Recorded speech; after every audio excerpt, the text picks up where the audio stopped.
Just 3 quick points in 60 seconds, and the gentleman can respond if he wants to.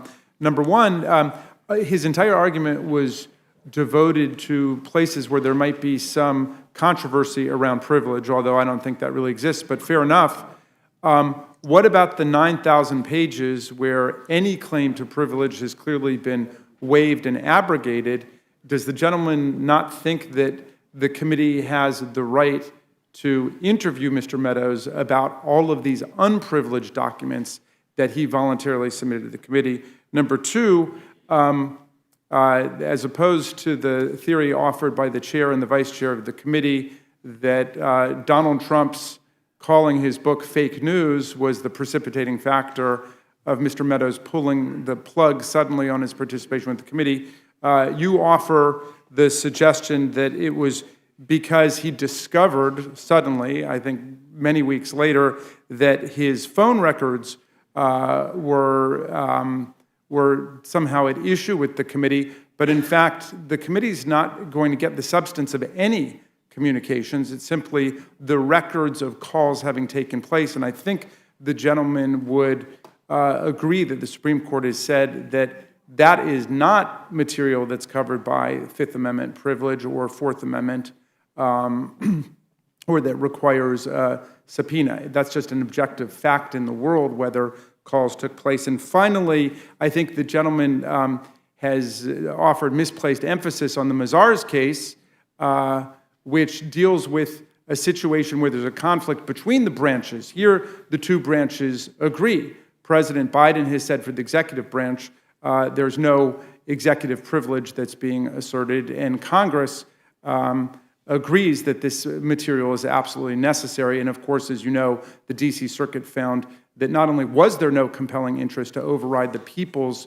right to get this information, but Donald Trump didn't even offer one. I yield back to you, Madam Chair. Or if you have any comments. I don't think it would be. I don't think it'd be a hearing, Mr. Raskin, if you and I had a little back and forth, unless you and I had a little back and forth on something. One, on the negotiation thing, I would say this. Negotiations are either completed or they're not.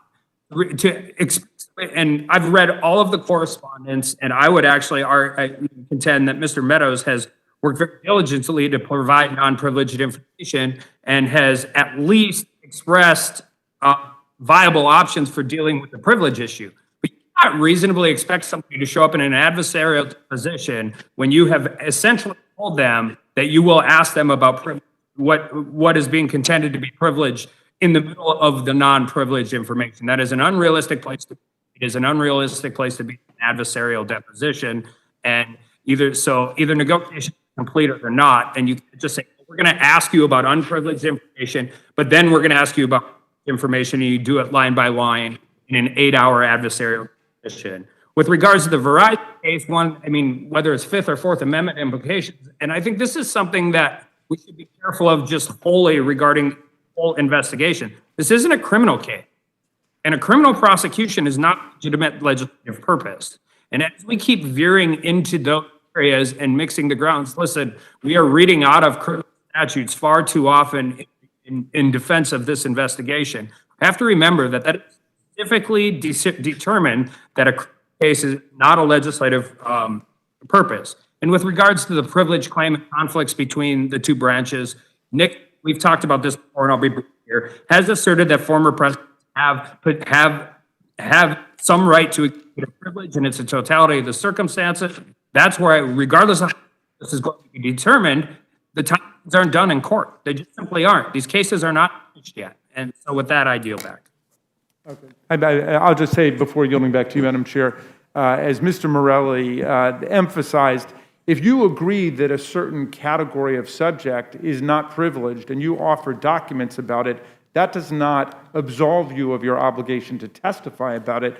People are called to produce documents, papers all the time and then testify about them, and a witness doesn't get to choose between them. I yield back to you. Ms. Fischbach.